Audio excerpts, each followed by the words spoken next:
딸에게서 온 한 줄의 문자. 새벽 5시가 조금 넘었을 때였습니다. 잠이 깬 건 아마도 어제 저녁을 너무 일찍 먹어서였을 겁니다. 창문 너머로 희미하게 밝아오는 하늘을 보며 침대에 누워 있었습니다. 요즘 들어 자주 이런 시간에 눈이 떠집니다. 몸은 피곤한데 잠은 오지 않고 그렇다고 일어나기도 애매한 시간. 가만히 천장을 보다가 문득 딸 생각이 났습니다. 언제부터였을까요? 이렇게 딸 생각을 하면서 하루를 시작하게 된 게. 거실로 나와 물을 한 잔 마셨습니다. 텅 빈 집은 고요했습니다. 시계 초침 소리만 작게 들렸습니다. 식탁 위에는 어제 먹다 남은 반찬이 랩에 쌓여 있었습니다. 혼자 먹기엔 늘 양이 애매합니다. 두 사람 분량으로 만들면 남고 한 사람 분량으로 만들면 너무 적고 그래서 늘 조금씩 남깁니다. 딸이 집에 살 때는 이런 고민을 해본 적이 없었는데 딸은 결혼한 지 이제 2년이 넘었습니다. 처음엔 자주 연락이 왔습니다. 일주일에 한두 번씩은 전화가 왔고 한 달에 한 번은 집에 들렀습니다. 그런데 언제부턴가 조금씩 뜸해졌습니다.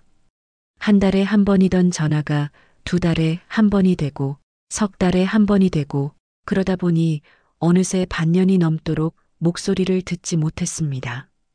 사실 시작은 사소한 일이었습니다. 작년 추석 때였습니다. 딸이 명절에 시댁에만 간다고 했을 때 저는 아무렇지 않게 말했습니다. 그래, 시댁이 중요하지. 어쩔 수 없지 뭐. 그런데 그 말투가 좀 차가웠나 봅니다. 딸은 전화 너머로 잠시 말이 없었습니다. 엄마, 내년엔 꼭 갈게요. 딸의 목소리도 조금 굳어 있었습니다. 저는 그래, 알았어. 라고만 했습니다. 그 뒤로 우리는 조금씩 어색해졌습니다. 전화할 타이밍을 놓치고 문자를 보내려다가 지우고 그렇게 시간이 흘렀습니다. 딸도 바쁠 거라는 생각, 먼저 연락하면 부담스러울까봐 하는 걱정, 그런 것들이 쌓이다 보니 어느새 이렇게 됐습니다. 거실 소파에 앉아 창밖을 바라봤습니다. 아파트 단지 안가로등이 하나씩 꺼지고 있었습니다. 이제 곧 완전히 밝아질 것입니다. 휴대폰을 집어들었습니다. 딸과의 마지막 대화는 3달 전이었습니다. 잘 지내시죠? 응, 너도 잘 지내고. 그게 전부였습니다. 그 짧은 문자 이후로 우리는 다시 침묵했습니다. 가끔은 딸의 SNS를 들어가 봅니다. 사진 속 딸은 잘 지내는 것처럼 보였습니다. 친구들과 카페에 가고 남편과 여행도 다니고 그 모습을 보면 안심이 되면서도 한편으로는 서운했습니다. 저 없이도 딸은 잘 지내고 있구나. 그런 생각이 들면 괜히 쓸쓸했습니다. 딸이 어렸을 때가 떠올랐습니다. 유치원을 마치고 집에 오면 딸은 제일 먼저 현관문을 박차고 들어오며 소리쳤습니다. 엄마, 나왔어. 그 목소리가 너무 컸습니다. 조용히 해, 아래층에서 뭐라고 하겠다. 그러면 딸은 배시시 웃으며 신발을 벗었습니다. 딸은 저를 많이 따랐습니다. 밥 먹을 때도, TV 볼 때도, 화장실 갈 때도 늘 엄마 나랑 같이 있어. 라고 했습니다. 그때는 그게 조금 귀찮기도 했습니다. 혼자만의 시간이 필요할 때도 있었으니까요. 그런데 지금 생각해보면 그 시간들이 참 소중했습니다. 초등학교 입학식 날도 기억납니다. 새 가방을 메고 교실로 들어가던 딸의 뒷모습, 작은 어깨가 떨리는 것 같았습니다. 교실 문 앞에서 딸이 뒤돌아봤습니다. 눈이 조금 촉촉해 보였습니다. 저는 손을 흔들며 웃어 보였습니다. 괜찮아, 엄마 여기 있어. 딸은 고개를 끄덕이고 교실로 들어갔습니다. 중학교 때는 사춘기가 왔습니다. 말수가 줄었고 방문을 닫고 지내는 시간이 많았습니다. 밥 먹어라 하면 네. 만 짧게 대답했습니다. 그때는 서운했습니다. 그렇게 엄마를 찾던 아이가 이제는 말도 잘 안 하니까요. 하지만 그것도 성장의 한 과정이라는 걸 알았습니다. 고등학교 졸업하고 대학에 갔을 때 딸은 처음으로 집을 떠났습니다. 기숙사 생활을 시작하던 날 짐을 다 정리하고 나올 때 딸이 말했습니다. 엄마, 자주 올게요. 그런데 막상 대학 생활이 바빠지니 자주 오지는 못했습니다. 한 달에 한 번, 두 달에 한 번. 그래도 괜찮았습니다. 딸이 바쁘게 잘 지내고 있다는 게 느껴졌으니까요. 결혼을 한다고 했을 때는 마음이 복잡했습니다. 기쁘기도 하고 아쉽기도 하고 이제 딸에게도 새로운 가족이 생긴다는 것. 그게 당연한 일인데도 왠지 모를 허전함이 밀려왔습니다. 결혼식 날 하얀 드레스를 입은 딸을 보며 눈물이 났습니다. 딸도 울었습니다. 우리는 한참을 말없이 안고 있었습니다. 그런데 결혼 후에는 관계가 조금씩 변했습니다. 딸은 이제 시댁과 친정 사이에서 균형을 맞춰야 했습니다. 명절도 주말도 모든 게 반반이 되어야 했습니다. 저는 그걸 이해했습니다. 머리로는 완전히 이해했습니다. 하지만 마음 한편에는 작은 서운함이 남았습니다. 그 서운함이 말투에 묻어났던 것 같습니다. 그래, 시댁이 중요하지. 그 한마디가 딸에게는 상처였을 겁니다. 엄마가 섭섭해한다는 걸 느꼈을 겁니다. 그래서 딸도 부담스러웠을 겁니다. 연락하고 싶어도 눈치가 보이고 찾아가고 싶어도 미안한 마음이 들고 그렇게 우리는 서로를 조심하다가 멀어졌습니다. 소파에 앉아 한참을 그런 생각에 잠겨 있었습니다. 창밖은 이미 완전히 밝았습니다. 출근하는 사람들이 하나둘 아파트 단지를 빠져나갔습니다. 저는 또 하루를 시작해야 했습니다. 혼자 아침을 먹고 설거지를 하고 빨래를 돌리고 그런 일상이었습니다. 오전 10시쯤이었습니다. 설거지를 마치고 손을 닦고 있을 때 휴대폰에서 알림음이 울렸습니다. 문자였습니다. 누구지? 요즘은 스팸 문자가 대부분이라 별 기대 없이 확인했습니다. 그런데 발신자 이름을 보는 순간 심장이 쿵 내려앉았습니다. 딸. 손이 떨렸습니다. 문자를 열기까지 몇 초가 걸렸습니다. 화면에 뜬 글자는 짧았습니다. 엄마, 잘 지내요? 단 6글자. 하지만 그 글자들이 제 마음을 흔들었습니다. 딸도 저를 생각하고 있었구나. 먼저 연락하기 어려웠던 건 딸도 마찬가지였구나. 그런 생각이 들자 눈물이 났습니다. 싱크대 앞에 서서 한참을 그 문자를 바라봤습니다. 뭐라고 답해야 할까? 손가락이 키보드 위에서 머뭇거렸습니다. 응, 엄마도 잘 지내. 너는? 너무 딱딱한가? 지우고 다시 썼습니다.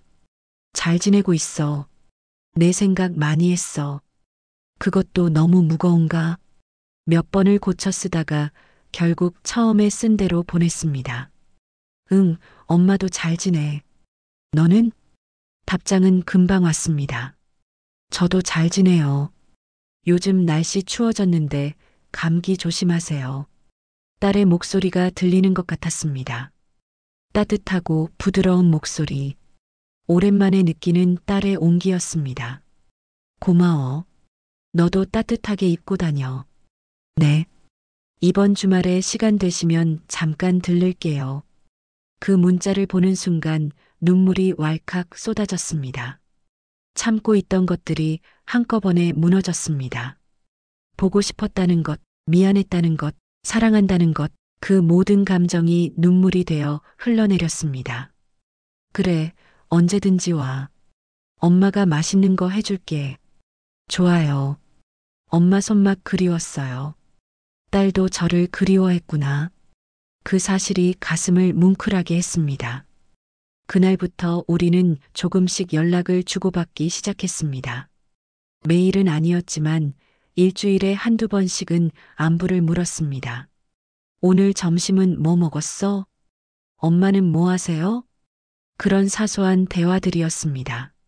하지만 그게 저에게는 큰 위로가 됐습니다.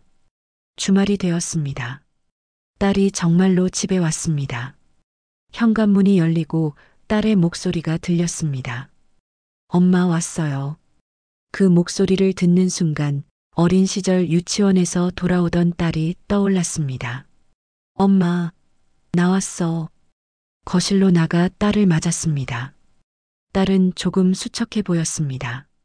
많이 바빴구나. 네, 요즘 일이 좀 많았어요. 딸은 부엌으로 가서 냉장고를 열어봤습니다. 엄마, 반찬 이것밖에 없어요? 혼자 드시면서 이렇게 대충 드세요? 걱정하는 목소리였습니다. 괜찮아. 엄마 혼자 먹기엔 이 정도면 충분해. 다음에 올 때 반찬 만들어 올게요. 우리는 식탁에 앉아 이야기를 나눴습니다. 딸의 직장 이야기, 남편 이야기, 그동안 있었던 소소한 일들. 시간이 금방 흘렀습니다. 어색함은 생각보다 빨리 사라졌습니다. 저녁을 먹고 설거지를 하는데 딸이 옆에서 거들었습니다. 엄마, 그냥 식기세척기 쓰세요. 왜 손으로 설거지해요? 익숙해서 그래. 손으로 하는 게 더 편해. 손 상하잖아요. 딸이 제 손을 잡았습니다. 거칠어진 손을 만지며 딸의 표정이 숙연해졌습니다. 엄마 손이 이렇게 거칠었나? 나이 들면 다 이래. 다음에 핸드크림 사다 드릴게요. 딸이 돌아가기 전 현관 앞에서 한참을 서 있었습니다. 엄마, 그때 제가 추석에 못 온다고 했을 때 딸이 말을 꺼냈습니다. 엄마가 섭섭해 하신 거 알았어요. 그런데 저도 어떻게 해야 할지 몰랐어요. 아니야, 엄마가 미안해. 내 입장을 더 생각했어야 했는데. 아니에요. 제가 더 자주 연락했어야 했어요. 우리는 서로를 안았습니다. 오랜만에 느끼는 딸의 체온이었습니다. 사랑해, 딸. 저도 사랑해요, 엄마. 그 말을 주고받는 게 얼마만인지 모르겠습니다. 딸이 떠나고 나서 집은 다시 조용해졌습니다. 하지만 이제는 그 고요함이 외롭지 않았습니다. 딸이 다시 연락할 거라는 걸 알고 있었으니까요. 우리가 다시 이어졌다는 걸 느꼈으니까요. 그날 밤 침대에 누워 천장을 바라봤습니다. 휴대폰에서 알림음이 울렸습니다. 딸에게서 온 문자였습니다. 엄마, 잘 주무세요. 오늘 만나서 좋았어요. 저도 답장을 보냈습니다. 엄마도 좋았어. 잘 자. 가족이라는 건 참 묘합니다. 멀어진다고 해서 끝이 아니고 시간이 지난다고 해서 사라지는 게 아닙니다. 어느 순간 다시 서로를 향해 걷기 시작하면 그렇게 조금씩 가까워집니다. 이제 저는 압니다. 딸에게 무리하게 연락하지 않아도 된다는 것. 딸도 저를 생각하고 있다는 것. 우리는 서로 다른 삶을 살지만 여전히 연결되어 있다는 것.